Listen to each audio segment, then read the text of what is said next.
Nós costumamos aplaudir os nossos companheiros, né? Nossa. Brilhante apresentação.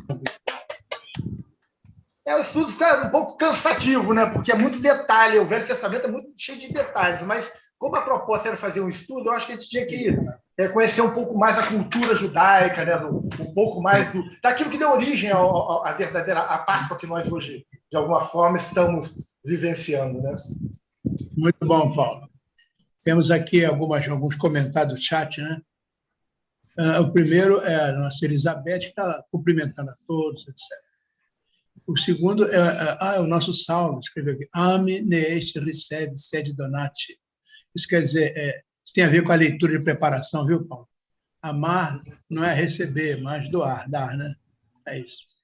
A Cleusa está agradecendo a Joalina o convite, dando boa tarde a todos. A doutora Rosa está cumprimentando a todos. O Paulo de Filipe está, boa tarde, Paulo e queridos amigos do Instituto. A dona Elizabeth está agradecendo pelo estudo, mas temos que sair, etc. Né? Vamos lá. Tem outro texto aqui, esperando. Pascai festoi rememorigis boioi traeritan sonjoi suferon kai celoi de la iuda popolo.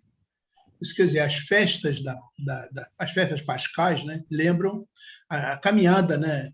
Caminhada é difícil, né?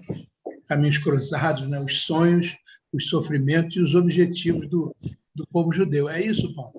Exatamente. Exatamente isso. Nosso companheiro falou Esperanto aqui. Porque o pessoal está estudando Esperanto, então ele está aproveitando. Aproveitar, né? É isso aí. Né?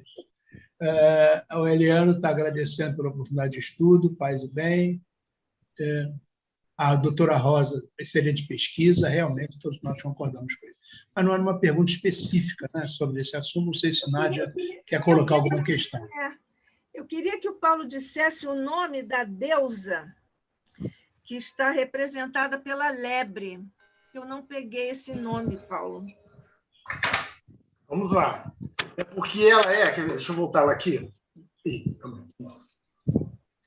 Porque Gefjun. É Gefjun. G-E-F-U?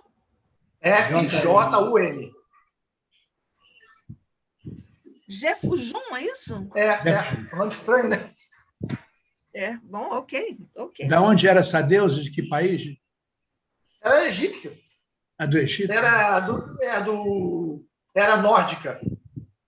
Nórdica, isso aí. Okay. Nórdica, não era egípcia, nórdica. Deusa da fertilidade. Então, essa coisa tem a ver com a passagem do inverno para a primavera, né? O ressurgimento da natureza. Isso foi tudo sendo incorporado dentro da nossa Páscoa, né? Isso. Foi tudo, de alguma forma, sendo incorporado. E aí, como tudo, né? Como a festa de Natal se incorporou os presentes, esqueceram de Jesus, né? Infelizmente, é os tempos que estamos vivendo, né? A superficialidade da religião, né? As pessoas são cada vez mais superficiais, ninguém quer mergulhar, ninguém quer estudar. Eu costumo falar, se a pessoa que vai para o Evangelho de Jesus e volta mesmo, não conseguiu mergulhar, ficou superficialmente. É verdade. Paulo, continuando aqui na parte da zoologia, né, dos animais, você podia comentar um pouco sobre o bezerro de ouro, já que você falou lá da travessia, longa travessia de 40 anos? O que acontece com o bezerro de ouro? Né? O bezerro de ouro já era uma contaminação cultural trazida dos egípcios. Sim. A gente vê que quando houve a morte dos primogênitos, o primogênito dos touros também foram mortos, porque tinha uma representação importante dentro do judaísmo. Porque o bezerro, de alguma forma, o touro era sagrado. Ele representava alguma coisa ali para eles. Então, quando sai que Moisés sobe para receber as tábuas da lei, né, que dizem que foi a primeira psicografia, né, porque a mensagem foi os 10 mandamentos, o povo começou a ficar aflito, cadê Moisés? Moisés subiu e ficou lá em cima, né, um monte de tempo. E aí, o que eles fazem? Começam a voltar aos cultos antigos. Voltar ao culto antigo, porque havia por isso que eu falei que se o povo judaico não tivesse saído das mãos dos egípcios, o judaísmo ia ser totalmente contaminado, já estava sendo. E aí Moisés, a gente vê que Moisés usa de uma atitude muito dura, mandou passar fio. Passar fio é degolar. Porque era o momento, ou ele fazia uma atitude daquela que ia contra um dos mandamentos, que era não matarás, ele acabou de descer com lá, não matarás, e passou assim. Porque o que ele entendeu? Para um legislador grosseiro daquela época. Se eu perder agora a autoridade, eu nunca mais vou estabelecer ela aqui. E aí comete um erro, né? A gente sabe disso. Mas, por alguma maneira, ele conseguiu trazer de volta para ele o povo judeu. O povo judeu passou a respeitá-lo, mesmo que seja por medo. E aí ele consegue restabelecer, através daí mostrou os 10 mandamentos, restabeleceu uma nova ordem, né? As leis divinas começaram a chegar de uma maneira mais clara, e aí foi se mudando. O Velho Testamento, ele é a história de um povo, né? As pessoas, o grande problema, tanto do Novo como do Velho Testamento, é achar que tudo é sagrado. Tudo é sagrado, né? Nem tudo é sagrado. Existem, é que Jesus fala, quando você fala dos profetas e da lei, ok, o resto é história. É história, existe uma cultura, né, judaica. A gente vê aqui quantas normas que estão escritas no Velho Testamento, que segundo eles são normas divinas, dadas por Deus, e que, na verdade, são normas dos homens. É normas de cerimônia, é norma religiosa, e que não tem valor nenhum. Jesus desconsiderou tudo isso. A gente assim, Jesus, qual é a comemoração que Jesus participa? Da Páscoa. Porque era o relembrar, que a doutrina até fala isso, e o comemorar a liberdade do povo, porque o ser humano tem que viver em liberdade. Aí Jesus comemora isso. O resto, aí o bezerro de ouro foi o voltar à origem judaica, à origem egípcia ali, né? E aí Moisés corta o mal na nariz. A gente sabe que foi uma atrocidade, mas cortou o mal ali. Ele tinha que cortar o mal. A gente Paulo, até... Oi. Paulo, estou querendo me lembrar o seguinte, essas pragas, elas constam da história do Velho Testamento. Por que não constam essas pragas na história egípcia? A literatura egípcia, em momento algum, cita essas pragas? Não ocorreram mesmo? Assim, isso aí ninguém tem certeza, né? Porque como a gente sabe que às vezes aconteceu alguma coisa localizada e ela era incluída pelo povo judeu, porque o povo judeu viu determinada coisa e que os historiadores egípcios viram. Um caso muito comum é quando a gente fala de Jesus, né? Quando que José e Maria fogem para o Egito, que mandou matar todas as crianças, né, daquela época. E aí as pessoas falam assim, mas isso não está registrado. Isso não é verdade, porque não está registrado na história romana. E dificilmente um massacre estaria registrado tanto na história romana como na história judaica. Mas aí você pensa assim, o povoado que Jesus vivia tinha umas 40, 50 pessoas naquela época que Jesus nasceu. Quantas crianças tinham? Meia dúzia. Então, foi um fato irrelevante. Quem registrou foram aqueles que passaram pelo problema. Aí, talvez, não existe nada que comprove que aconteceu as pragas. Não existe nada que comprove. Não pode ser já as pessoas contando coisas para engrandecer a fuga, né? Porque as pessoas, quando começam a contar, elas tendem a isso. O Evangelho de Jesus, a gente tem um lado positivo, que é considerado, de tudo que existe, o que existe mais informações por fontes diversas, comprovando tudo isso. Mas no Velho Testamento não tem nada. O Velho Testamento, algumas coisas a gente encontra na história egípcia, e a grande maioria não. Então, fica no campo da fé, acreditar. Não tem comprovação, não. Não tem comprovação, não. É isso. O rio ter ficado vermelho, né? A gente sabe que tem algumas algas que transformam a água e fica dessa cor. Existe. Pode ter ocorrido isso? Um fenômeno natural? Pode ter ocorrido. Praga de piolho. Um povo que a higiene sabe como é que era, pode ter ocorrido? Pode. Mas muitas vezes foi localizado, não foi uma coisa tão abrangente. Né? Infelizmente, são coisas. Mas quando você fala no filho do faraó, isso é uma coisa importante. Filho do faraó, primogênito do faraó. Isso é importante, tem que estar na história. Teria que estar na história. Devia estar. Assim, todo povo que vai contar uma história de si mesmo sempre aumenta alguma coisa. Normal, isso é normal. Então, por isso que a gente tem que olhar. Eu falo assim, a gente tem que olhar o Velho Testamento com muita cautela sempre. As pessoas gostam de descartar o Velho Testamento. Eu não gosto de descartar, porque Jesus usou muitas coisas que estão no Velho Testamento. Então tem valor. Só que a gente tem que saber fazer a seleção. Olhar com cautela cada coisa. O problema é que as pessoas acham que tudo que está no Velho Testamento é sagrado. Não é. Ô, Paulo, do ponto de vista do inconsciente coletivo, do Jung, você acha que pode se estabelecer uma relação entre a adoração do touro no Egito e a adoração à vaca na Índia? Você acha que isso é possível? Pode sim.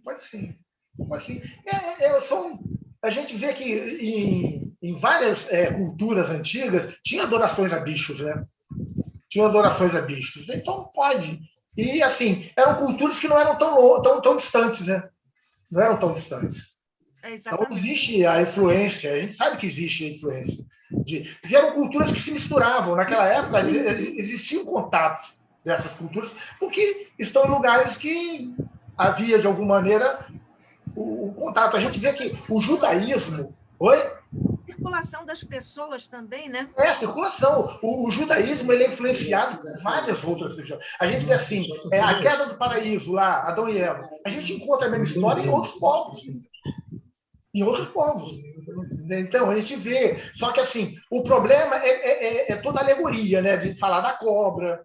Existe um termo que agora eu não lembro de cabeça, que fala o seguinte, que Eva foi traída pela cobra, né? E aí tem um termo em hebraico que você colocando um apóstrofo nele, você muda o sentido dele de cobra para consciência.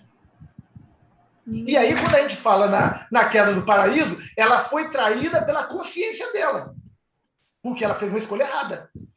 E aí a gente entende, né? Porque se a gente imaginar que foram degredados de outro mundo para cá, traídos pela consciência, que cometeram erros, que a consciência é a base de tudo. E aí a gente pode entender. E aí virou a cobra. Né? Virou a cobra. Então, tem muita coisa no Velho Testamento que precisa ser estudado com muita cautela, com muito cuidado.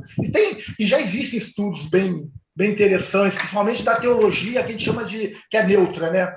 Porque quando a gente pega uma teologia, assim, teologia não deveria ser... Hoje, a pessoa fala, tem teologia católica, teologia evangélica, teologia espírita, que eu já ouvi falar aí. Na realidade, é teologia, estudos de Deus.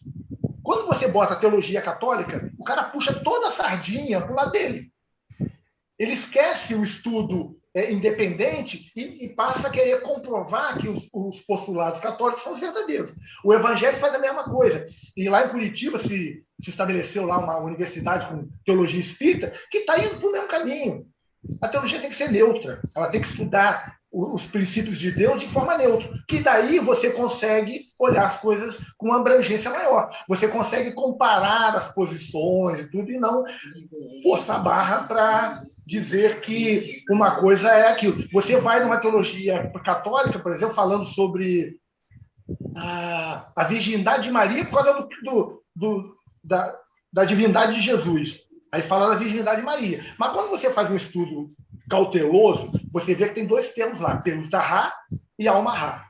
Pelutahá, jovem, virgem. E Almahá, jovem em idade de casamento. O termo que está que é traduzido lá, não diz que era uma virgem, diz que é uma jovem recém-casada ou em período de casamento. Então, você desconstrói. Mas aí a igreja, por exemplo, o católico, ele diz que a tradução é de virgem, e não de uma jovem recém-casada ou prestes a se casar. Quando você cria a divisão da teologia em segmentos religiosos, cada um começa a puxar para o seu lado. E aí a teologia perde o seu sentido. Eu gosto muito dos pensadores que são neutros. Eu fiz a minha teologia numa faculdade luterana. Assim, né? O reitor era uma pessoa de cabeça aberta. Eu vi, por exemplo, uma matéria, ele estudava, né, às vezes, alguns textos desse reitor, né, que era o Zabatiano, o nome dele, e ele falando sobre Chico Xavier. Ele diz assim, ele fala assim, eu não acredito em nada do que ele fala. O que ele fala em reencarnação, e eu não acredito. Mas eu sou obrigado a admitir que é um dos maiores humanistas da humanidade. Um dos melhores seres humanos que eu vi. Era uma pessoa que tinha um pensamento mais ampliado. Entendeu? E a gente tem que ter esse cuidado quando a gente estuda a religião. Por exemplo, eu não concordo com as posturas, todo aquele cerimonial do judaísmo, mas eu preciso respeitá-lo. Aquilo ali montou a estrutura que fez com que nós chegássemos até hoje, porque nós somos regiões abraâmicas. Todas surgiram de Abraão. Né? Então, o que surgiu? Surgiu o judaísmo, do judaísmo ao desdobramento chegou o cristianismo, chegou o islamismo. Todos nós temos a mesma origem. E a gente tem que respeitar essa cultura inicial. Desrespeitar porque eu não concordo, eu acho que é passar do ponto. Né? Isso é passar do ponto. Ô César, existem algumas outras perguntas? Porque eu tenho 2 questões. Aqui é uma pergunta a respeito de datas e tempos. Né? A contagem de tempo era a mesma que nós temos hoje? Usavam um sistema de base 10? Por exemplo, 1513 foi a primeira vez, né? 40 anos depois teve outra. Esses 40 anos são os mesmos 40 anos nossos? A idade, por exemplo, de Moisés, que ficou afastado 40 anos. 40 tem algum outro significado especial? Essa é uma pergunta que está aqui. Não, os números especiais do judaísmo é o 7. O 7 é o número especial deles. Os outros são números comuns, porque o 7 ele tem a ver com eternidade, com um período de tempo que não é conseguido ser mensurado. Os outros dados são comuns. Eu não tenho de cabeça se a contagem... Assim, a contagem judaica ela não é a mesma nossa. A contagem judaica não é a mesma nossa. O nosso calendário, né? Ele foi modificado com o tempo. A gente não tem a mesma contagem. Eu não sei se isso interfere muito em tempo, né? Assim, 40 anos, o que representaria? Mas a mudança não é muito radical. É pequena coisa, não é... Assim, o ano ele muda em poucos dias. Então, não é uma coisa tão... E quando a gente vê os estudos que a gente coloca datas aqui, já é traduzido para a nossa data. 1513, já é para nós, já é a contagem nossa, é dentro da nossa contagem, né? já é convertido para a nossa contagem atual. Ok. E 40 anos, minha esposa fala, né? Como Moisés não tinha GPS, não perguntava para a mulher dele, ficou 40 anos rodando no Egito, rodando no... É isso. O homem todo é um homem perdido, né? Então é complicado. César, existe ainda outra pergunta aí? Perdão. Ainda existe outra pergunta aí? Não. Não? Ô, Paulo, você falou aí em alguns termos sobre Maria. Eu conheço um termo harufá. Esse termo harufá era para explicitar uma jovem também solteira, virgem, ou não? Ou era a moça já casada? Isso. E a outra coisa, quando você se referiu às teologias, você se referiu a uma teologia, aspas, imparcial, né? Sem puxar a brasa para a sardinha. É o que nós temos em O Céu e o Inferno, na primeira parte, O Céu e o Inferno, a Justiça Divina segundo o Espiritismo? É independente. Porque quando a gente fala em estudo de teologia, é estudo de Deus, né? Teodeusologia é estudo de Deus. Eu tenho que estudar Deus sem influenciação de outra coisa. Quando o Céu e o Inferno fala na justiça divina, é a justiça divina plena, única. Porque, independente de religião, a justiça vai ser sempre a mesma. As leis divinas serão sempre as mesmas. Com interpretações diferentes, mas são sempre as mesmas. Quando você cai no erro de segmentar, teologia católica, já tem teologia franciscana, dentro do catolicismo já existem divisões. Você começa a trazer para uma área muito, muito curta, né, de pensamento. Porque como é que eu vou entender Deus se eu não consigo entender ele em todos os seus aspectos. Por exemplo, assim, as leis divinas. Dentro do judaísmo, a lei é a mesma, porque Jesus, quando eu pego os 10 mandamentos, me diga um dos 10 mandamentos que não estão atuais. Todos eles são atuais. Quando eu vou lá para o Oriente, para Buda, quando a gente estuda Buda, a gente vê que a visão de Deus, a visão da lei de Deus de Buda, não difere em nada.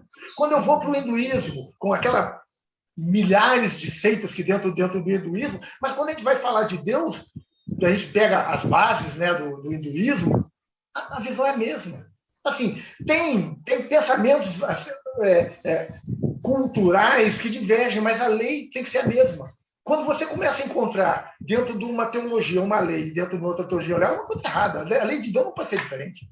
Não pode ser diferente. E a lei de Deus, a gente começa a entender a lei de Deus pela lógica. Quando você vai estudar o livro dos Espíritos, né, ou vai estudar a obra kardeciana que fala de Deus, fala das leis, lei do trabalho. A lei do trabalho pode ser diferente em algum lugar. A lei humana do trabalho pode ser diferente, mas a lei de Deus tem que ser a mesma. Né? A lei de reprodução, a lei de todas as leis em si, né, elas precisam ser a mesma. E a gente vai encontrando divergências porque as pessoas começaram a segmentar. As religiões, elas hoje são muito diferentes, porque tu vê, qual foi a ideia do judaísmo? O Deus único, para unificar. Mas logo em seguida se quebrou tudo isso. Porque dizer que Jesus criou o cristianismo, Jesus não criou o cristianismo. Quem criou o cristianismo fomos nós. Jesus era judeu, ele continuou judeu. Ele reformou visões do judaísmo. Aí nós, pelas nossas características, né, mudamos em vez de nós trabalharmos dentro do judaísmo para mudar o conceito, nós criamos uma nova vertente religiosa. E aí, mais tarde, surgiu uma nova, que foi o islamismo. Tudo saindo do mesmo ponto de origem. E aí, o Deus único começou a ter visões diferentes. E aí foi difícil. Foi muito difícil. Agora, o céu e o inferno, fantástico. Assim, porque ali, o que tem ali? Quem é que está ali? São espíritos espíritas? São espíritos católicos? Não, são espíritos que estão trazendo a lei divina, independente de religião. Quando você vê Santo Agostinho falando, ele não tem mais uma visão do catolicismo. Ele tem uma visão de Deus, uma visão das leis. Ele muda totalmente isso. Quando você vê Paulo de Tarso, quando você vê qualquer ícone falando, Sócrates falando, todos eles já saiu do seu próprio pensamento antigo e unificaram o pensamento das leis divinas. E aí trouxeram para o Pentateuco kardeciano, que é irrepreensível. Porque se eu questionar qualquer passagem que está dentro do Pentateuco, eu jogo a doutrina no chão. Então ela tem que ser perfeita. Ela tem que ser perfeita. Assim, existem coisas a serem aprofundadas, em todo lugar vai ter coisas a serem aprofundadas. Mas não significa que eu vou pegar uma passagem do Livro dos Espíritos, dizer que está errada e vou corrigi-la. Isso, para mim, é um engano. Eu tenho visto aí, por exemplo, agora está na moda, estão fazendo uma releitura das mensagens do Emmanuel. Tem livros que o Emmanuel escolheu um versículo de Jesus com uma tradução específica e mudou o versículo. O versículo foi colocado numa outra tradução. Porque é uma tradução que agora é seguida estabelecida pelo Espiritismo. Mas, gente, entre uma pessoa nossa, que estabelece uma coisa, e uma mensagem que foi trazida pelo Emmanuel, onde ele escolheu, eu fico com ele.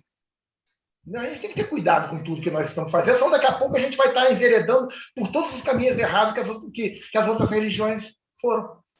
Isso é preocupante. Como é que eu posso fazer uma releitura? Como é que eu posso pegar o Evangelho segundo o Espiritismo, por exemplo, e fazer uma releitura dele, ou fazer uma releitura do Livro dos Espíritos? Ele tem que estar ali na íntegra. A gente tem que aprender a interpretá-lo. A gente não pode reescrevê-lo. Nem pegar a mensagem de Emmanuel bota lá a mensagem de Jesus numa tradução que ele achou ideal, e eu pego e boto uma outra, porque eu achei que é melhor.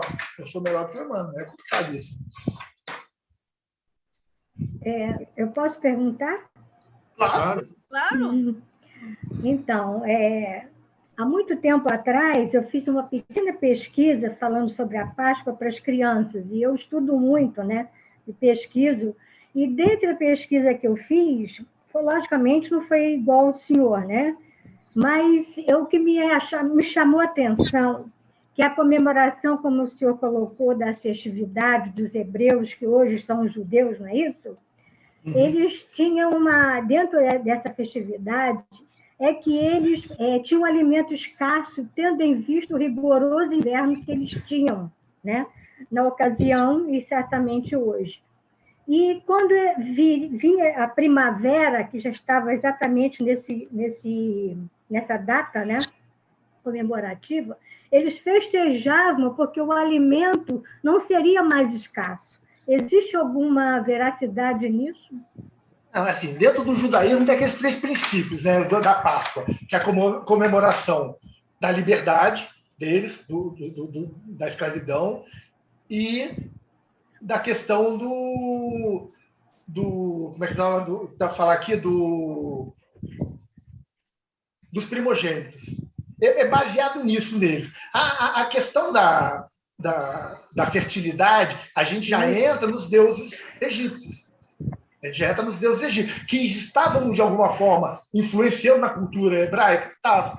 Por isso que Moisés tinha que tirar isso de lá rapidamente, porque senão não se perder. E a gente vê aí, né? Quando a gente fala aí do politeísmo, do pensamento, isso poderia ter algum tipo de influência, sim, mas não no que diz respeito à comemoração. A comemoração é estabelecida lá em Êxodo, ela está estabelecida, diz o que é, para que é, por quê, como tem que ser feita, e eles não falam nada sobre isso. Isso já é pensamentos externos, que acredita-se que tinha alguma influência, mas não dentro do próprio Velho Testamento, né, a gente não encontra, do tarô, a gente não encontra nada, né, que confirme isso. Confirme isso realmente. Eram influências externas, que é o que eles chamam de gentios, das pessoas que tinham cultos de deuses externos. Que, de alguma forma, o bezerro de ouro é uma prova cabal disso, que já estava influenciando muito a cultura judaica, né? Estava influenciando bastante. Mas o judaísmo é isso, ele traz... Acho que eu vi. Não, fica aquela rodinha. Está carregando. Então, está tudo claro. Então, deixa eu ver.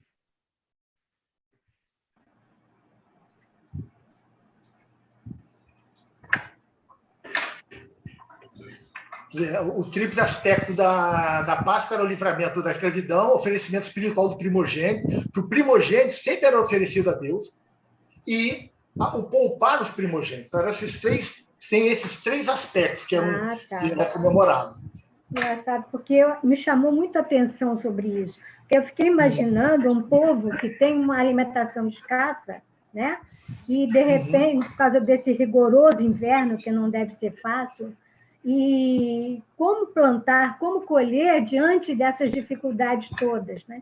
E isso me chamou muita atenção então me pareceu assim que eles se reuniam também para comemorar isso, essa festa da Páscoa. Por isso a minha pergunta. A alimentação, a gente vê que o tempo de vida do israelita era muito curto, porque a alimentação deles era muito fraca, né? O que eles comiam? O pão. A base da alimentação deles era o pão. Legumes quase não tinha. Frutas eram muito poucas. A gente tem que lembrar que era um lugar árido. Então, eram tâmaras, algumas frutas, e nas áreas costeiras, e também em volta do Mar Morto, ali, eles comiam peixe. A alimentação desse, e o peixe era seco, eles secavam o peixe para não estragar, e eles comiam pão e peixe. E quase mais nada, não tinha alimento. E ainda tinha um detalhe: o judeu fazia uma refeição por dia. O judeu só fazia uma refeição por dia. Só os mais abastados que poderiam fazer 2. Mas o judeu em si, o povo fazia uma refeição por dia. Então, claro, o sair do Egito não mudou muita coisa para eles, porque eles saíram do Egito e foram para Jerusalém, que é outro lugar. Eles ficaram 40 anos rodando no deserto, que era um lugar que não tinha nada. Então, eles viviam do pão, que aí buscavam de alguma forma o trigo, trabalhavam, comiam a cevada. Eles tinham... Era muito É muito pouco. Se a gente, eu tenho um livro que eu escrevi que eu falo sobre a questão da alimentação, eu detalho ali todo tipo de alimentação, como ela era feita, quais eram as frutas que eram utilizadas, como era feito o pão, né? A gente vê que o pão ele era feito num fogareiro, o pão não ficava dentro do fogareiro, ficava do lado de fora, tem uma maneira, e eram pouquíssimas frutas, assim, era uma vida muito difícil. Hoje está bem diferente, porque com o trabalho da irrigação, né? A gente vê lá, que a gente vai a Israel hoje tem plantações, naquela época era muito pouco. Se plantava muito pouco. O gado era muito pouco, o caprino, né, principalmente, era muito pouco, e assim mesmo, a maioria dos animais eram criados para serem oferecidos em sacrifício. Então, era difícil a vida deles, não era uma vida fácil, não. Imagino. Obrigada, viu?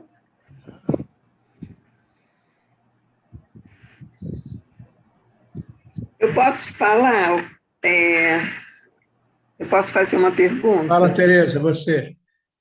É o seguinte, senhor Paulo, eu não estou conseguindo mudar minha imagem ali, mas o senhor está ouvindo a minha voz, né? É o seguinte,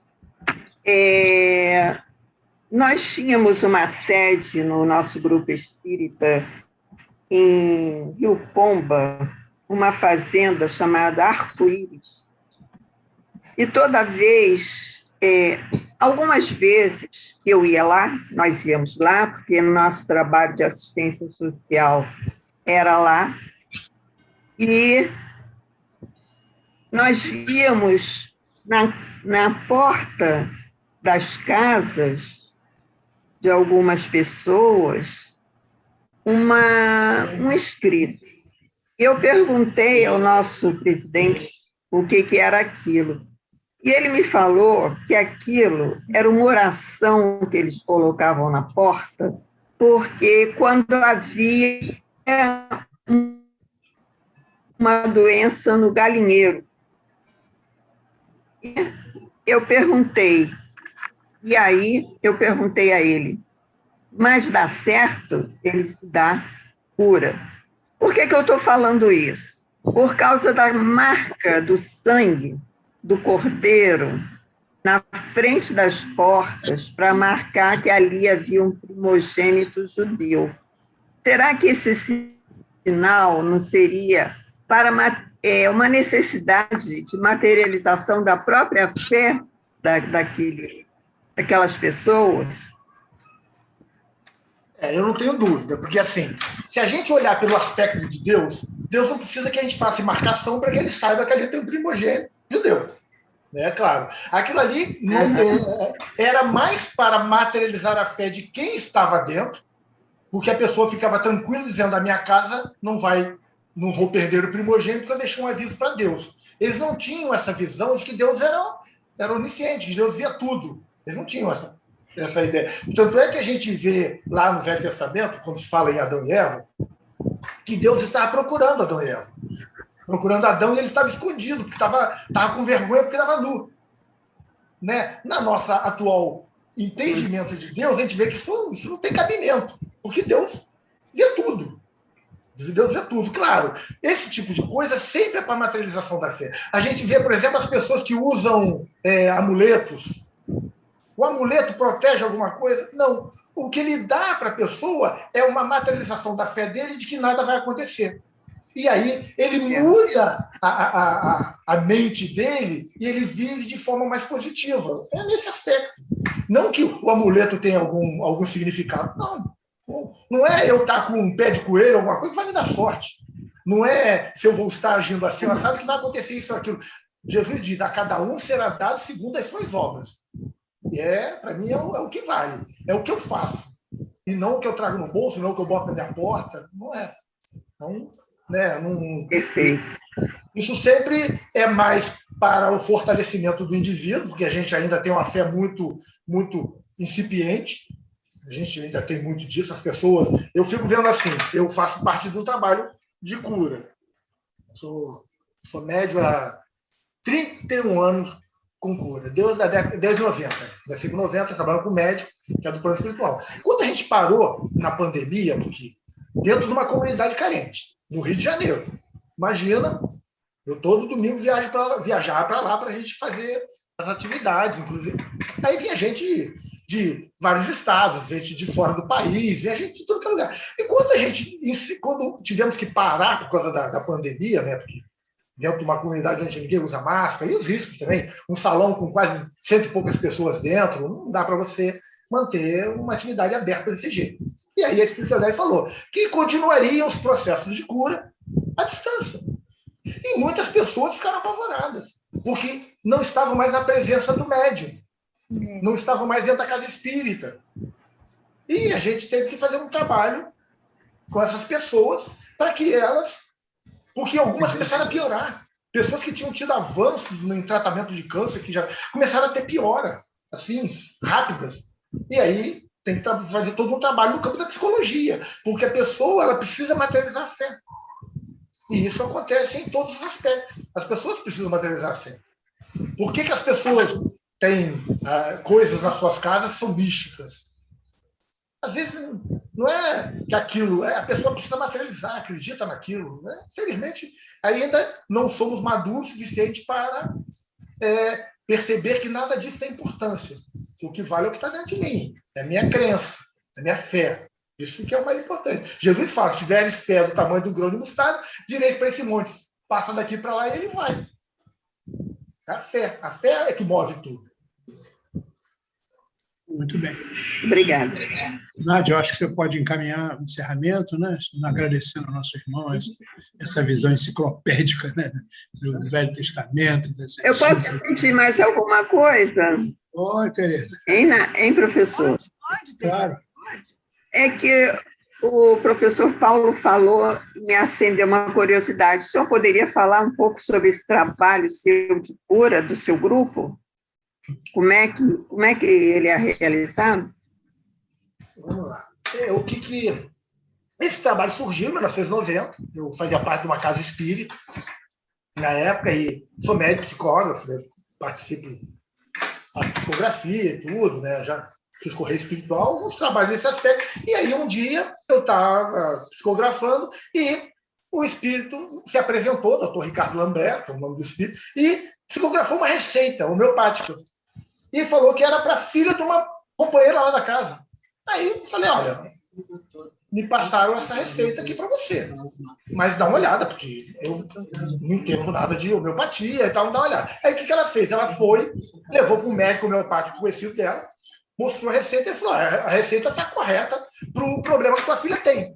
E aí, esse espírito começou a se apresentar.